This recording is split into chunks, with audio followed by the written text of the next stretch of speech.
Hello मेरे प्यारे बच्चों, क्या हाल चाल। बढ़िया सा। उम्मीद है बच्चों आप सब लोग बहुत अच्छे होंगे और आशा करता हूं बच्चों आप सब लोग की पढ़ाई भी बहुत अच्छी चले होगी। बच्चों एक और शानदार क्लास में आज सभी छात्रों का हम स्वागत और अभिनंदन करते हैं। बच्चों आज हम बात करेंगे क्लास 12 में हिंदी के एक ऐसे इम्पोर्टेंट टॉपिक को जो आपके बोर्ड परीक्षा में हर साल पूछे जाते हैं, यानी अब की बार भी ये क्वेश्चन पूछेंगे तो आप लोग यहाँ से पूरे 5 नंबर हासिल कर सकते हैं। बच्चों इसमें आपको कोई दो राय नहीं, बिल्कुल आपको मैं बहुत अच्छे तरीके से बताने वाला हूँ इस टॉपिक को। तो आज हम बात करेंगे बच्चों क्लास 12 में हिंदी जो परीक्षा है आपकी 24 फरवरी 2025। 100% ये क्वेश्चन आएगा। वो पॉइंट क्या है बच्चों? पंचलाइट। क्या है बच्चों? पंचलाइट। तो आप पंचलाइट से कितने कितने क्वेश्चन बन सकते हैं बच्चों, इसको भी हम बताएंगे। और ये क्वेश्चन देख सकते हैं कि आप स्क्रीन पे हर साल ये क्वेश्चन पूछा गया है। ठीक है, तो आपको पता होगा बच्चों कि पंचलाइट फाणेश्वर नाथ रेणु द्वारा लिखी गई एक कहानी है बच्चों। ठीक, तो इस कहानी का उद्देश्य क्या है, इसका प्रकाश क्या है, हम इसी पे आज बच्चों क्या करने वाले हैं, चर्चा करने वाले। तो सभी छात्रों से एक गुजारिश करूंगा, प्लीज भैया वीडियो को लाइक शेयर और सब्सक्राइब जरूर कीजिए। और चलते हैं बच्चों क्लास की शुरुआत करते हैं। देखिए बच्चों ये 24 फरवरी 2025 का आपको जो पेपर होगा वहाँ का सबसे इम्पोर्टेंट क्वेश्चन है बच्चों ये। ठीक, और पूरे नंबर आपको यहाँ से 5 नंबर मिलेंगे। तो पहला क्वेश्चन बच्चों आपसे ये कहेगा पंचलाइट कहानी का कथा वस्तु की विवेचना कीजिए। ठीक, उसके बाद आपसे कह सकता है पंचलाइट कहानी की विशेषता पर प्रकाश डालिए। आ, पंचलाइट कहानी का सारांश लिखिए। ये देखिए वेरी वेरी इंपॉर्टेंट क्वेश्चन है बच्चों। ये आप देख सकते हैं 2015 के 1, 2, 3, 4 ये 4 पेपर सेट में पूछा गया था। 15 में, 16 में भी पूछा गया था, 17 में भी आया था, 18 में और 20 में भी आया है बच्चों, 21 में, 22 में, 23 में, 24 में। यानी 2025 के पेपर सेट में भी ये क्वेश्चन बच्चों क्या होगा, पूछा जाएगा। उसके बाद और इसमें ये आपसे कह सकता है कि पंचलाइट कहानी का उद्देश्य क्या है। ये देखिए ये भी क्वेश्चन आपसे पूछा गया। मतलब सबके उत्तर, आप प्रश्नों का उत्तर एक ही है बच्चों जो हम आपको बताने चल रहे हैं। ठीक है, तो आप सभी लोग बने रहना, वीडियो को लास्ट तक देखना, मजा आएगा बच्चों। आपको बहुत बढ़िया तरीके से हम आपको इसकी कहानी को हम बताएंगे बच्चों। ठीक, चलिए स्टार्ट करते हैं और देखते हैं बच्चों। चलिए भैया देखिए ये यहाँ से बच्चों हम क्या करेंगे, कहानी की शुरुआत करेंगे। ठीक है भैया, देखिए सबसे पहले यहाँ आप लोग हेडिंग बनाएंगे उत्तर। क्या लिखेंगे बच्चों? उत्तर। तो याद रखना बच्चों पंचलाइट पंचे लाइट श्री फाणेश्वर नाथ रेणु की प्रसिद्ध वातावरण प्रधान कहा जाता है अंचलिक के कहानी है जिसमें बिहार के ग्रामांचल का जीता जागता चित्र प्रस्तुत किया गया है। ठीक है, ये बिहार के ग्रामांचल का जीवन कहा जाता है, जीता जागता एक चित्र प्रस्तुत है किया गया है बच्चों। ठीक, इतना तो आपको समझ में आ गया। ठीक है, आगे लिखेंगे हेडिंग नंबर 1 बनाएंगे बच्चों क्या, कथानक। क्या लिखेंगे? कथानक। तो कथानक बच्चों क्या लिखेंगे, ध्यान देखना। गांव के महतों, वहाँ जो कहा जाता है बिहार के जो ग्रामांचल थी वहाँ की एक महतों की टोली थी। क्या थी बच्चों? महतों की टोली। कहा जाए कि गांव के महतों टोली द्वारा रामनवमी के मेले से, तो उसी गांव में मेला लगा था, उस मेले का नाम क्या था? रामनवमी। रामनवमी के मेले मेले से पेट्रोमैक्स पेट्रोमैक्स से जिसे वे पंचलाइट कहकर पुकारते थे। ये पंचलाइट बच्चों इसलिए इनका नाम रखा गया कि ये 5 मतलब जो महतो थे, पंच पर लोग थे, ये सारे लोग इस पेट्रोमैक्स को खरीदे थे, इसलिए इसका नाम क्या रखा गया बच्चों? पंच लाइट कह करके पुकारते थे। खरीदी जाती है, जिसके उद्घाटन के अवसर पर पूजन का आयोजन होता है। मतलब कि अवसर पर अर्थात उसको जलाने के लिए उसका पूजा पाठ किया जाता है, उद्घाटन किया जाता है। ठीक है, के अवसर पर पूजन का आयोजन होता है बच्चों। ठीक, संध्या समय कीर्तन मंडली आती है, और संध्या के समय बच्चों क्या आती है? कीर्तन मंडली आती है, और पूरे गांव की औरतें एकत्र होती हैं।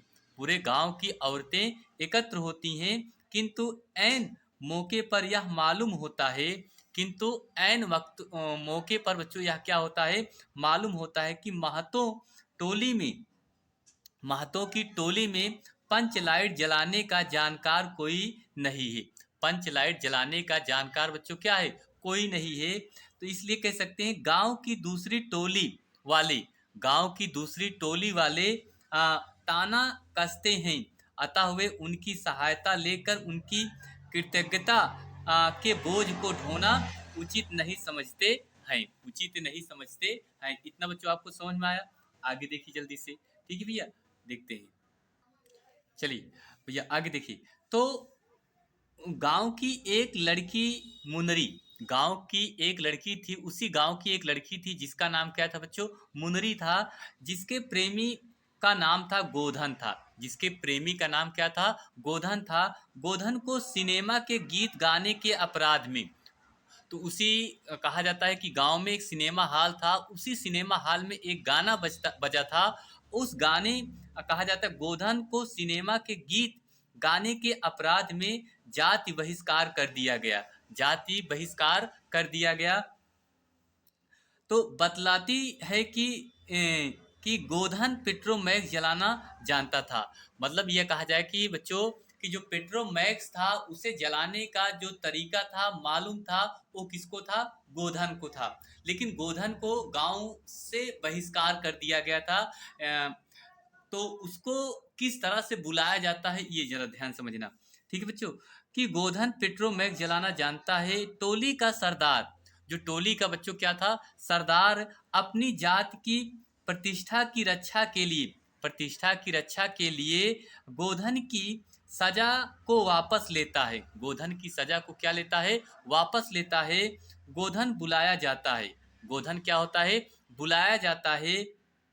वह बिना स्प्रिट के, वह बिना स्प्रिट के ही गरी के तेल द्वारा, कहा जाता है कि बिना स्प्रिट के, बिना तेल के वह लैंप को, अर्थात कहा जाता है पेट्रोमैक्स को या पंचलाइट को जलाने का जला जला देता है, कहा जाता है। कैसे, देखिए, स्प्रिट के ही गरी के तेल द्वारा पेट्रोमैक्स जलाकर अपनी दक्षता सिद्ध कर सब पर प्रभाव जमा लेता है। मतलब कहा जाए कि बिना स्प्रिट के ही वह जला देता है, किसके, गरी के तेल के द्वारा। ठीक है, और सभी उसे आदर की दृष्टि से देखने लगते हैं। और वहां पर जितने भी लोग थे वो सारे लोग ताली बजा करके गोधन का कहा जाता है मनोबल ऊपर किए और गोधन के लिए बहुत सारा आशीर्वाद दिए, ये कहा जाता है। ठीक है बच्चों, और सभी लोग उसे आदर के भाव से देखने लगते हैं। ये तो रहा बच्चों इसका आंसर। उसके बाद हम हेडिंग नंबर 2 बनाएंगे, क्या, पात्र और चरित्र चित्रण। इसमें पात्र और चरित्र चित्रण की हेडिंग कैसे बनाएंगे, ये देखिए। कहानी में व्यक्ति चरित्र की अपेक्षा वर्ग चरित्र की प्रधानता है। कहानी में व्यक्ति चरित्र की अपेक्षा वर्ग चरित्र की प्रधानता है। सरदार दीवान, गुलरी, फुटगी आदि प्राचीन रूढ़ियों से ग्रस्त ग्रामीणों का प्रतिनिधित्व करते हैं। इतना तो समझ में आया बच्चों, आगे देखिए। ठीक भैया, चलिए भाई अब अगला प्रश्न देखते हैं। Sorry, number 3। तो 3 नंबर में बच्चों इसमें क्या लिखना है, ध्यान समझना। कथोप कथन, इसका कथन क्या था। तो कहानी में कथोप कथन बहुत ही थोड़ा है, फिर भी वह अत्यंत ही सशक्त और स्वाभाविक है। मतलब ये कहा जाए कि कहानी का जो उद्देश्य था बच्चों वो बहुत ही मतलब कहा जाए बहुत थोड़ा ही था, लेकिन वह अत्यंत ही सशक्त और स्वाभाविक था। ठीक है बच्चों, इतना आपको लिखना है। चौथी हेडिंग आप बनाएंगे वातावरण। वहां का वातावरण कैसा था बच्चों, ये हेडिंग बनाएंगे। कहानी में वातावरण की ही प्रधानता है। कहानी में कहा जाता है वातावरण की ही क्या थी, प्रधानता है। ग्रामांचल का सजीव चित्र कहानी को पढ़ते समय पाठकों के समक्ष आ जाता है। ठीक है, या कहा जाए कि जितने भी पाठक इस कहानी को पढ़ते हैं उसका निष्कर्ष जल्दी ही उनके समझ में क्या होता है, आ जाता है। यही वातावरण है बच्चों। नेक्स्ट आगे देखिए। तो आगे हेडिंग बनाएंगे बच्चों 5 नंबर, क्या बनाएंगे, भाषा और शैली। तो पंचलाइट कहानी की जो भाषा और शैली थी वो कैसी थी। कहानी की भाषा सरल है। कहानी की भाषा बिल्कुल आपकी क्या है, सरल है, जिसमें ग्रामांचलों के शब्दों का प्रयोग हुआ है, जिसमें ग्रामांचलों के शब्दों का क्या हुआ है, प्रयोग हुआ है, जो ग्रामीणों की अशिक्षिता और उनके अज्ञानता का परिचायक होती है। जो कहा जाए ग्रामांचल होते हैं, ग्रामीण होते हैं, उनकी अशिक्षित शिक्षा और अज्ञानता का परिचायक होता है। आगे देखिए भैया, 6 नंबर में लिखेंगे उद्देश्य। क्या लिखेंगे? उद्देश्य।